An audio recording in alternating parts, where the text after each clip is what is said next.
Mes chers petits amis de la forêt, soyez les bienvenus dans cette nouvelle vidéo. Et tout d'abord, un grand merci à vous toutes et à vous tous pour l'accueil triomphal que vous avez fait à la toute dernière vidéo de la chaîne, à savoir celle consacrée à la création d'un plateau modulaire pour Necromunda. La vidéo a été vue près de 1000 fois en moins d'une semaine. Elle m'a rapporté pas mal d'abonnés aussi. Alors oui, c'est sans doute un peu risible par rapport aux grosses chaînes, mais, en temps habituel, chaque vidéo fait entre 100 et 130 la première semaine. Donc comprenez bien qu'arriver à presque 1000 en 5 jours, c'est un triomphe. Merci à vous encore une fois. D'ailleurs, j'ai remis la chemise et le gilet parce que bon, apparemment, ça plaît. Je me suis lavé aussi. Très bien. Très bien. Alors dans la vidéo d'aujourd'hui, on continue notre périple dans le monde merveilleux des décors futuristes avec, cette fois-ci, la création de cette jolie petite tour, toute mignonne, faite principalement d'éléments de récupération, plus quelques éléments en résine qui vont apporter évidemment un peu plus de crédibilité à cet assemblage baroque. J'arrête ici cette intro et on va tout de suite plonger au cœur de l'action, alors accrochez-vous à votre écran parce que ça commence maintenant.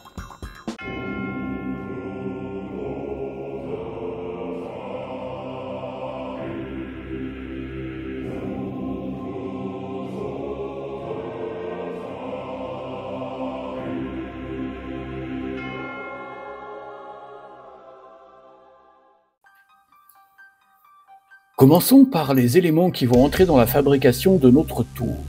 Alors, qu'avons-nous là? Une protection d'emballage en polystyrène, une barquette de plats préparés industriels. Oui, je sais, c'est mal, mais bon, il y avait ce truc autour, alors comment voulez-vous? Il est un peu cracra, j'avais déjà tenté un truc avec, mais ça n'a pas été conclu. Si vous avez un vieux sèche-cheveux, je ne peux que vous inviter à en récupérer le ventilateur. Ça marche aussi pour une alimentation d'ordi. Et puis tout un tas de teuteux et autres bitoniaux en plastique, restes d'emballage, corps de stylo, protection de tête de rasoir. On verra bien ce qu'on en fait. Allez, on commence par préparer le polystyrène, une matière très fragile qui risque de fondre avec la colle chaude. Pour ça, je vais utiliser de la colle à bois comme protection sur les surfaces qui seront en contact avec la colle du pistolet.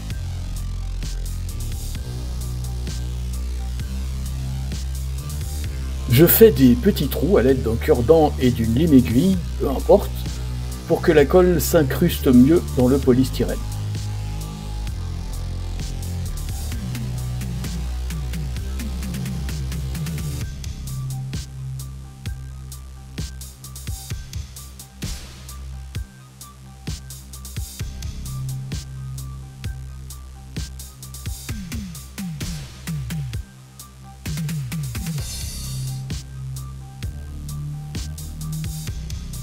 Une fois cette colle posée, je vais la répartir avec une brosse humide.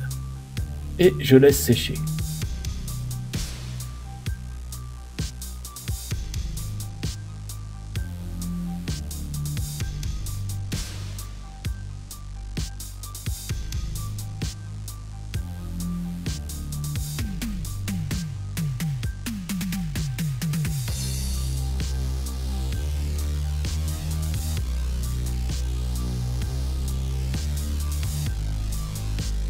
Quand la colle blanche a séché, je vais faire de la place pour mon ventilateur.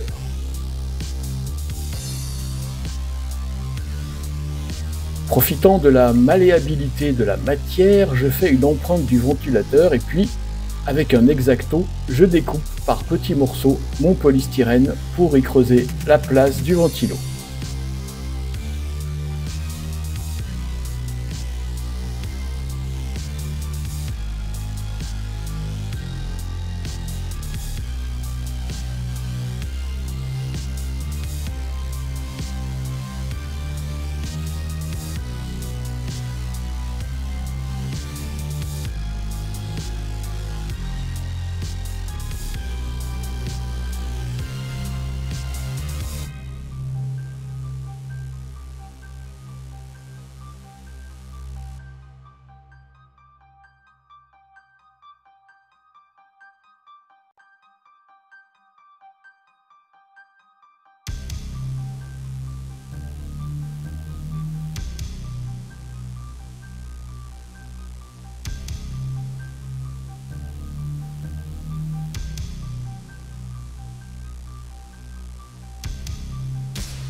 Une fois cette cavité à la bonne taille, je vais utiliser de la colle chaude pour maintenir ce ventilateur dans sa nouvelle place.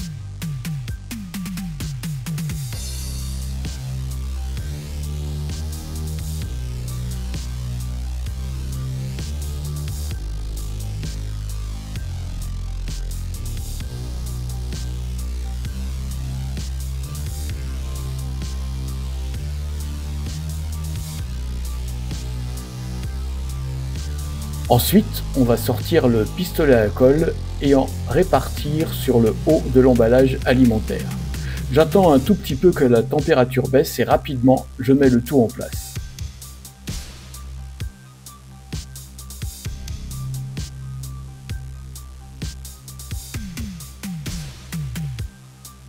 Je profite que la colle soit chaude pour fixer sur mon bloc des morceaux d'emballage en carton bouilli. Je crois que c'était un packaging de rasoir, histoire de casser la silhouette générale. Je vais maintenant faire de la place pour fixer un élément de décor industriel en résine que vous pourrez trouver sur le site de Philibert ou de Crooked Dice. Vous trouverez les liens dans la description de la vidéo, bien évidemment. Un peu de colle chaude, on attend un peu et je mets en place.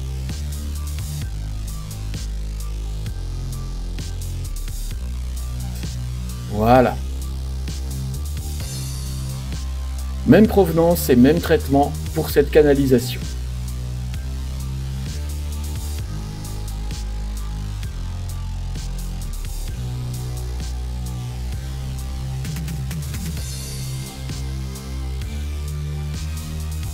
Je colle un de mes rabios en plastique maintenant.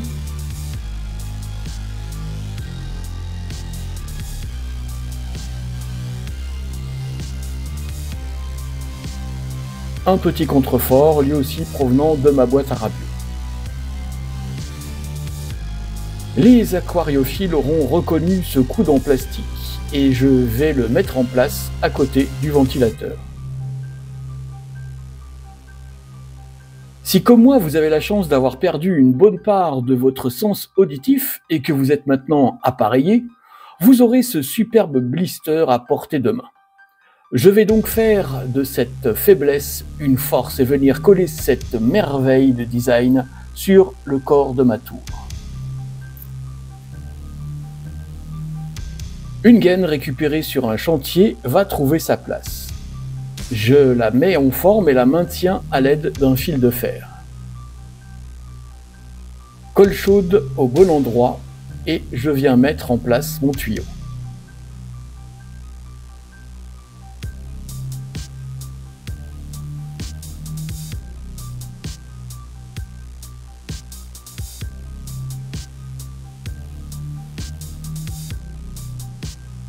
Un capuchon de granules d'homéopathie va venir compléter mon blister de piles pour prothèse auditive.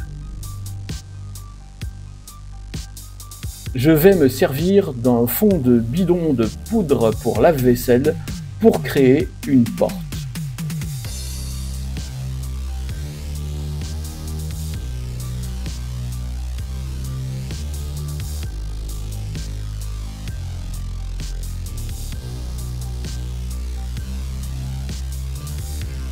Un capuchon de stylo feutre va venir s'insérer ici.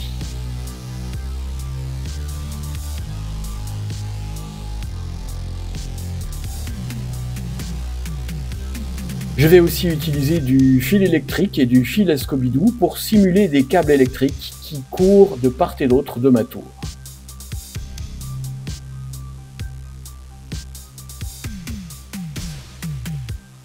Tout est fixé avec le pistolet. Et on ajuste.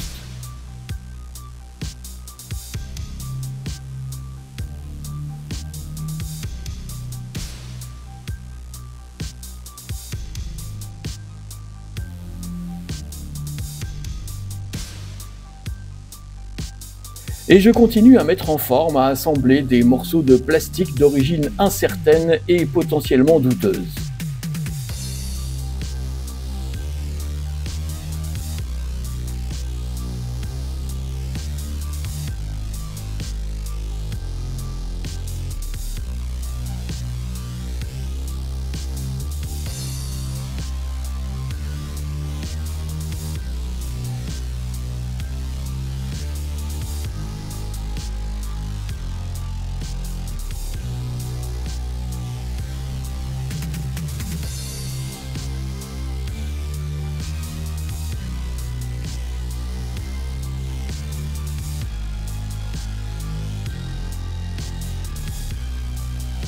Les plus anciens d'entre vous auront reconnu cette pièce ronde provenant d'une vieille cassette audio.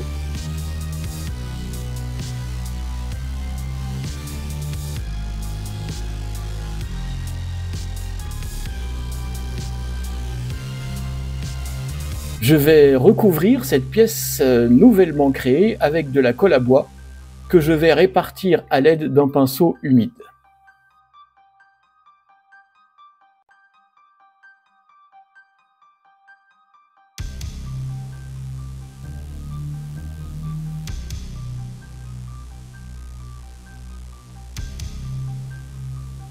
Et je viens coller les vis de la fameuse cassette audio en les répartissant harmonieusement.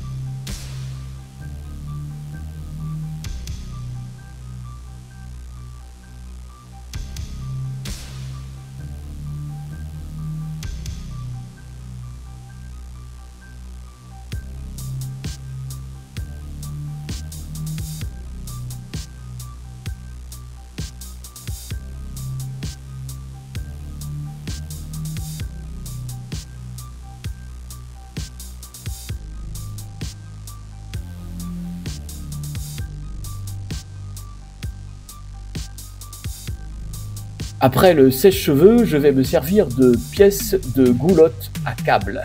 L'avantage, c'est qu'elles sont munies d'une bande de double face très solide.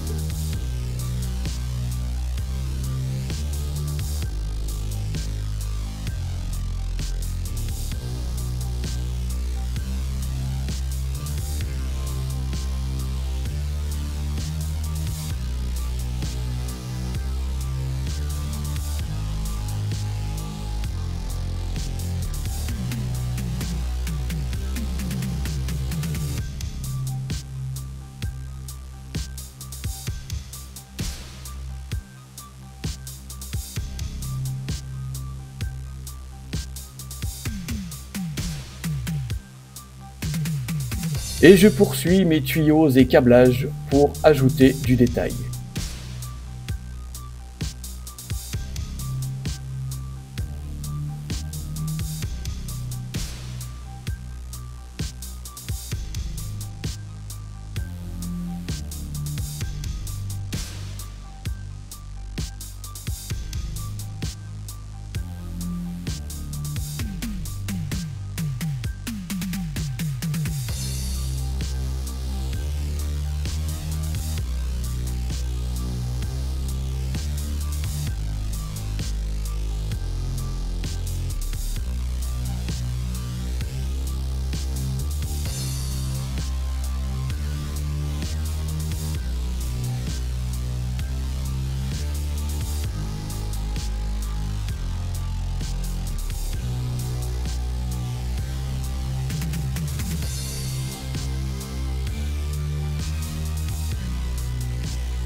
L'idée n'est pas de moi, mais je l'ai trouvée excellente. Alors je l'ai piquée sur la chaîne Scratch Bashing, que je vous recommande grandement si vous aimez faire vos propres décors. Les élastiques à cheveux sont coupés au format désiré, puis eux aussi fixés à l'aide d'un pistolet à colle.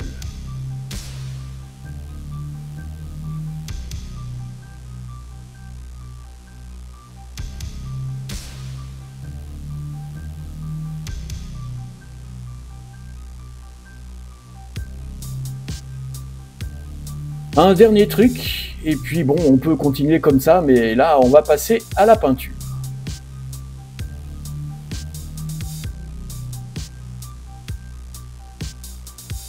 Une sous-couche en bombe spéciale polystyrène, la mienne vient de chez Montana, et je ne sais pas si un autre fabricant en propose. C'est parfait pour ce projet puisque je vais protéger et apprêter le haut de ma tour sans risquer de le détériorer. Et on passe une couche de gesso noir sur l'ensemble pour donner plus d'unité, de solidité et de texture à la tour. Une fois ce gesso bien sec, oui c'est un peu long, j'ai vaporisé de la bombe gris clair en zénithal pour augmenter la lisibilité. On a une meilleure vision des détails et il faut que je consolide ma porte. Et je vais me servir de mastic UV de chez Green Stuff World pour faire un joint solide entre les deux pièces de mon décor.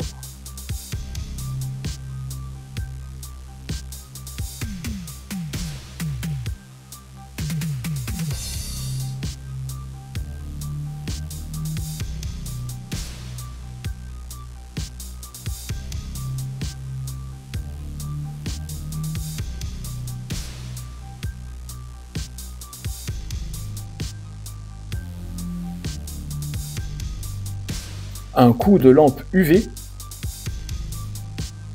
Pensez à prendre votre temps pour que tout se solidifie bien avant de passer à la suite. Et on attaque avec du gris clair de chez Montana.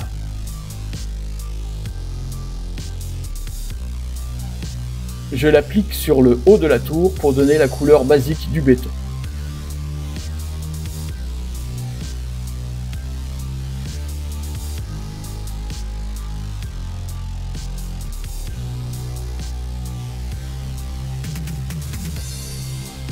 La partie inférieure sera quant à elle peinte avec du Iron Warriors de façon grossière, comme en attestent ces images.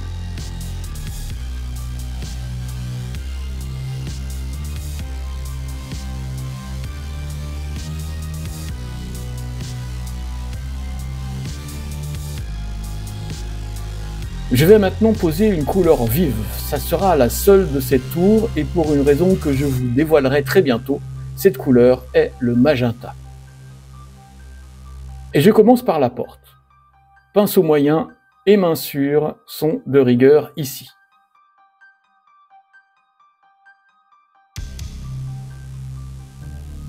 Je choisis certaines parties comme éligibles, le compteur à gaz, le tuyau.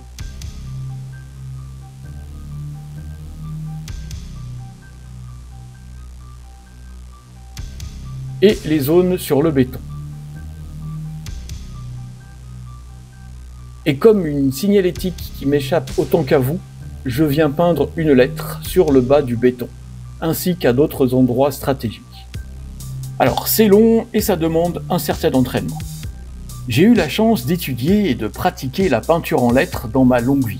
Alors autant que ça me serve à faire le mariole sur YouTube.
Quand le magenta est terminé et bien sec, je passe à la partie la plus rigolote à mon sens, la crasse. Je vais mélanger du Dipping Ink Zombie Dip de chez Green Stuff World avec une pincée de bicarbonate, je ne suis pas très sûr que ce soit efficace mais j'en ai mis, de colle à bois et d'eau dans cette magnifique petite tassounette offerte par ma fille aînée et mon gendre pour la fête des pères. Oui, je suis gâté. Et avec une brosse, je viens recouvrir et répartir également cette mixture sur toute ma tour.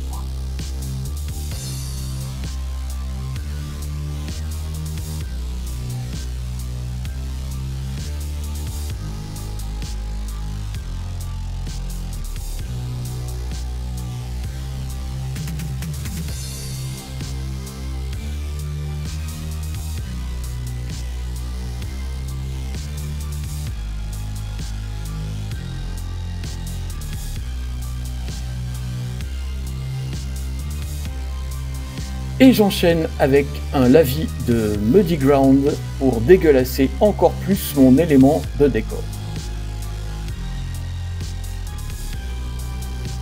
Alors je dilue, j'étire, je tapote, j'estompe.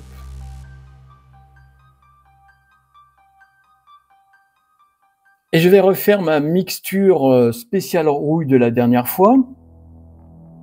Alors, pour la recette, je vous rappelle, bicarbonate, colle à bois, peinture de la couleur adéquate. Ici, j'ai un peu changé, j'ai pris du Savage Brown, du brun sauvage, quoi.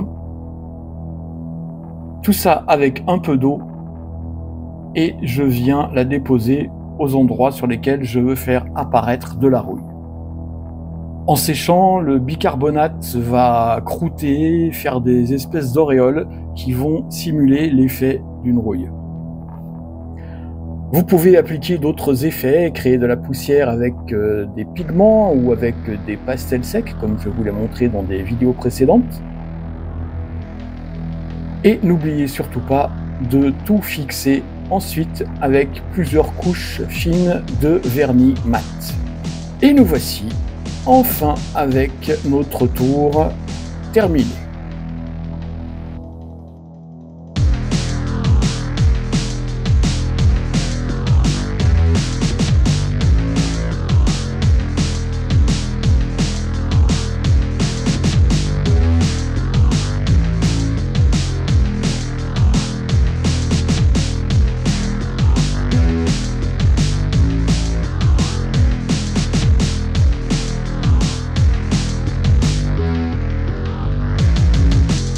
Voilà pour aujourd'hui mes chers petits amis de la forêt, j'espère que cette vidéo vous aura plu, que vous aurez appris des choses et que tout ça vous aura inspiré dans vos propres créations. La semaine prochaine, une petite pause dans la création de décors futuristes, histoire de ne pas devenir complètement zinzin, et je vous montrerai comment j'ai fabriqué ma propre version du Moldstain Coalescence. Avec des rabios. Ne manquez pas cette exclusivité mondiale. D'ici là, peignez bien, jouez bien et surtout, portez-vous bien. La bise les amis.